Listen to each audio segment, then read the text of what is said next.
હાલો મિત્રો, સ્વાગત છે તમારું આજના મારા વ્લોગમાં। તમને હું મારી જિંદગીનો મહત્વનો દિવસ બતાવવા જઈ રહ્યો છું। તો વિડીયો આખો જોજો તો તમને ખબર પડશે હું ગામડેથી સિટી સુધી ને આ ફ્લેટ મેં કેવી રીતે લીધો। વિડીયોમાં પૂરો જોજો। હાલો મિત્રો, તમને મારી જિંદગીનો એવો અધ્યાય બતાવવા જઈ રહ્યો છું કે મેં શરૂઆત ચોથી કરી હતી અને જુઓ સફર અહીંયા સુધીની છે, નવા ફ્લેટ સુધીની। તો વિડીયો પૂરો જોજો તો તમને ખબર પડશે મેં શરૂઆત ક્યાંથી કરી છે અને કેવી રીતે લીધો છે। તો હા મિત્રો, એ સાચી વાત છે। જ્યારે હું ગામડેથી સિટીમાં આવ્યો ત્યારે મેં ફક્ત શરૂઆત 100 રૂપિયા લઈને જ આવ્યો હતો। નહોતી કોઈ ઓળખાણ, નહોતી કંઈ નોકરી અને નહોતી કંઈ ગેરંટી કે આવતીકાલે શું થશે। એક સપનું હતું કંઈક મોટું કરવું। બતાવીશ કે 100 રૂપિયાથી શરૂઆત કરેલી અને લઈ આવી મારા નવા ફ્લેટ સુધી। તો વિડીયો અંત સુધી જોજો, કેમ કે તમે પણ શરૂઆત નાની કરવી છે અને મોટું કરવા માગો છો તો વિડીયો તમારા માટે જ છે। જ્યારે હું ગામડેથી શહેરમાં પહેલી વાર પહોંચ્યો ત્યારે મને બધું જ નવું લાગતું હતું, કેમ કે રસ્તા મોટા મોટા બિલ્ડિંગો, હજારો લોકો અને મારી પાસે ફક્ત 100 જ હતા। રહેવાનું ક્યાં, કામ ક્યાં મળશે, જમવાનું ક્યાં, આ બધા પ્રશ્નો મનમાં હતા।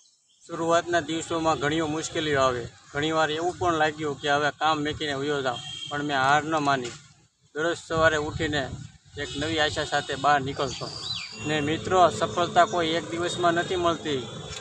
નાના મોટા કામ કરવા પડે છે અને મહેનત કરવી પડે છે, પૈસા પણ બચાવવા પડે છે અને ક્યારેક પોતાના ખર્ચા ચલાવવા માટે પોતાની ઈચ્છાઓ પણ છોડવી પડે છે। પણ હા, એક વાત પાકી હતી કે ગામડે ખાલી હાથે તો નથી જ જવાનો। દરેક મુશ્કેલી મને વધુ મજબૂત બનાવતી હતી અને સપના જોવા હોય તો તેને પૂરા કરવા માટે મહેનત પણ એટલી જ કરવી પડે છે। ને સમય પસાર થવા લાગ્યો અને ધીરે ધીરે પરિસ્થિતિ પણ બદલાવા લાગી અને આવક પણ વધવા લાગી અને એનું પરિણામ જુઓ તમે। અને આપણે ક્યારેય સપનામાં પણ વિચાર્યું નહોતું કે ખુદનો એક સિટીમાં ફ્લેટ હોય, પણ આ રિઝલ્ટ જોવા તમારી સામે છે। જે વ્યક્તિ માત્ર 100 રૂપિયા લઈને સિટીમાં આવ્યો હતો આજે પોતાના ફ્લેટમાં ઊભો છે। આ દિવસ મારા માટે માત્ર ફ્લેટ મેળવવાનો દિવસ નહોતો, એ મારા વર્ષોની મહેનત, સંઘર્ષ અને મારા સપનાની જીત હતી।